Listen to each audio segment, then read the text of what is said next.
What's up, everybody? It's your boy Jay back here again with another video, and today I want to talk about the Saints and their Super Bowl odds. So recently, I've been seeing on shows like First Take and others, and even in power rankings, especially after the offseason, the free agency moves that's been made for the most part, that the Saints have been seen as Super Bowl contenders. Not only Super Bowl contenders, but Super Bowl favorites coming out of the NFC. And I don't know if I'm on my own with this statement, but I just want to say that the fact that the Saints are NFC Super Bowl favorites right now kind of throws me off a little bit because of the fact that it's like, hasn't they been the favorites for like the past 3 years? Like, why are the Saints still favorites? Like, I understand they have a good team. Don't get me wrong. They had a really good year last year. They had a really good year the year before that. They had a really good year the year before that. But every year, it's always something for them to come up short. And everybody keeps talking about, oh, now they have a number 2 receiver. Oh, now they have a number 2 receiver. But everybody makes it seem like Emmanuel Sanders is Robbie Anderson. Emmanuel Sanders is going to be, I believe, 34 next season.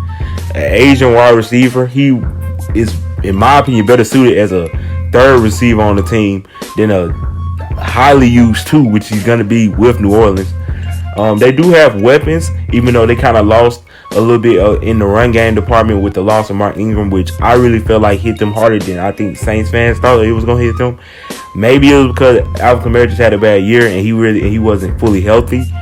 But that run game definitely took a hit, and Latavius Murray, who was, deemed as the so-and-so like replacement for Mark Ingram, hasn't really been it in terms of that. And I just feel like the Saints team in general hasn't really gotten like better, like to the point where it's like, do you really want to call them the favorites?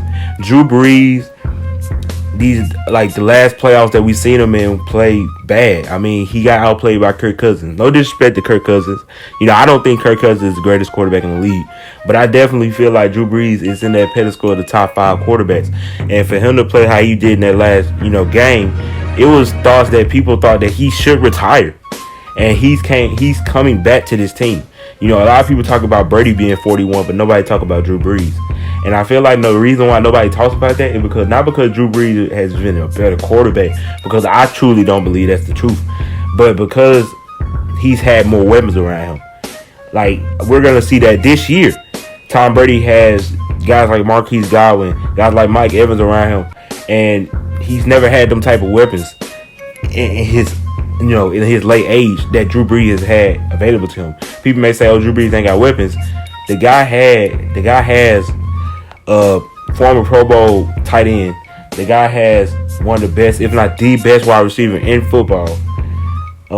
They consistently have good slot receivers. I feel like they're underrated in that. They consistently have good slot receivers. Taysom Hill is a Swiss Army knife with weapons into his own.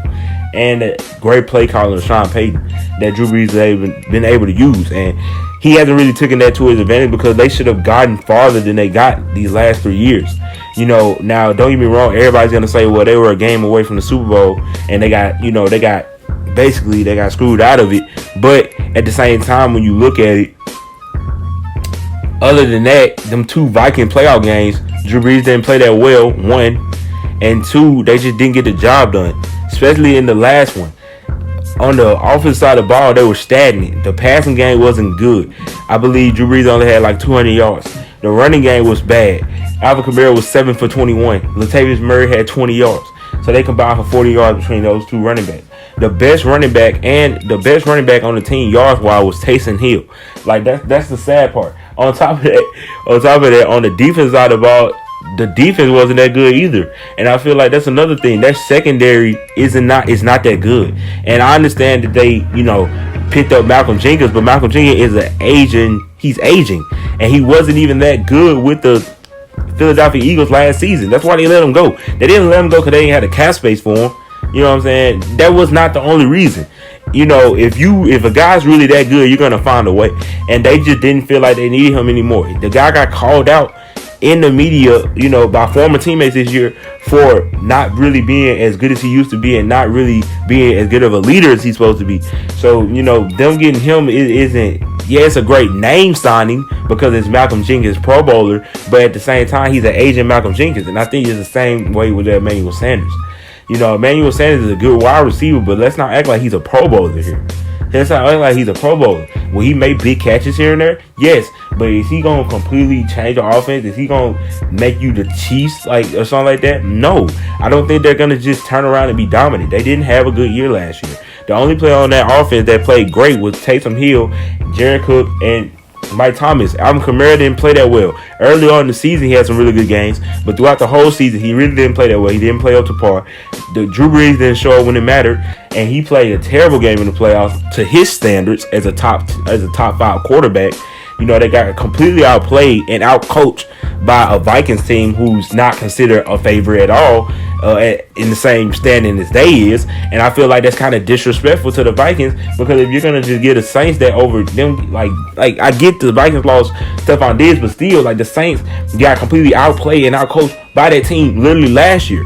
So I just don't understand why the Saints hype is always so high. I get it. They've been there. They've been to that point. They always have these good regular seasons, and they always get there. But it's like they haven't been able to come over the hump. They really haven't been able to get to that point to where you can be like, oh, they're the favorites. If you're talking about a favorite, I would look at a team like the San Francisco 49ers. I would look at a team like the Green Bay Packers, especially a team like Green Bay, because they went 13-3 under a new coach and a new system. This is the second year in that new system. You still have Aaron Rodgers, who's a great quarterback. Your defensive line, your edge rushers, you have a really good pass rush. You have good linebackers. You have a young secondary that's really good. And on top of that, you have weapons. They needed a number 2 receiver, and they added a Devin Funchess, who's a young receiver who's going to do well in their system. He's not. Can you really say that Emmanuel Sanders is that better than Devin Funchess? Not really, because let's be real, they're both 2 receivers. So you can sit there and have legitimately say that the Green Bay Packers are as much as or more of the favorites than the Saints were, because they made it farther and they did more. They were able to go they beat Seattle. They were able to go and they competed against the 49ers. Now, did they get dusted? Yes, they did, because the 49ers are that good. That's another reason. How are the 49ers not the instant favorite? They dominated the NFC. I mean, they went against the Vikings and dogged them out. I mean, they completely, they stopped the run completely. They dogged the running game. Then they go up against the Green Bay Packers and make Aaron Rodgers like a shell of himself and completely shredded the defense with their running game. But they're not considered I don't understand how people can say the Saints are the favorite because you add Emmanuel Sanders. I get that they could be a contender. I get that they could be a team that you could look out for, but they should not be the favorite in anybody's eyes. I feel like the Saints are kind of being overhyped. And that's the point of me making this video, because I just wanted to get that out. I don't understand why the Saints are being portrayed as this great team. They haven't been able to come over, they haven't been able to get over the hump, and they haven't done nothing but aged. You know what I mean? So I don't really understand why everybody's, just hopping on this Saints train. They're the 4th best team in the league. I don't understand. I don't believe that. And I feel like come on now, that's just real. Green Bay, in my opinion, is more of a contender. 49ers are more of a contender. If you're just talking about the favorite, they should not be the favorite. I'm not saying they're not a good team. I'm not saying that they shouldn't be in that hunt of teams that could make it out. But to say the Saints are a favorite, come on now. That's cap. And it is kind of overhyping them. And they have kind of overhyped this Emmanuel Sanders move. And I really don't appreciate it. And I really feel like people need to look in the mirror and go off history. What's happened in the past.